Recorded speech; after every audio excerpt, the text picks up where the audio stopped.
السلام عليكم متابعيني الكرام، اهلا وسهلا بيكم. معاكم سمر. النهارده عنوان الفيديو بتاعنا هفسر لكم المثل الشعبي اللي بيقول يا عم ده عامل من بنها.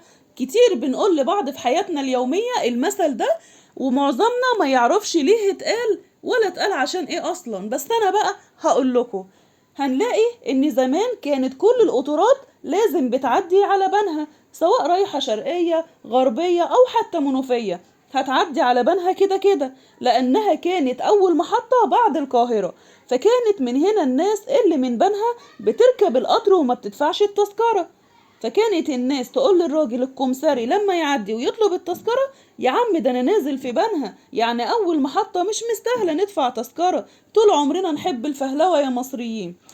فمن هنا بقى بقية الركاب ما يدفعوش حق التذكرة، ويقولوا للراجل الكمساري كل لما يعدي: ده احنا من بنها، وهم ولا من بنها ولا حاجة.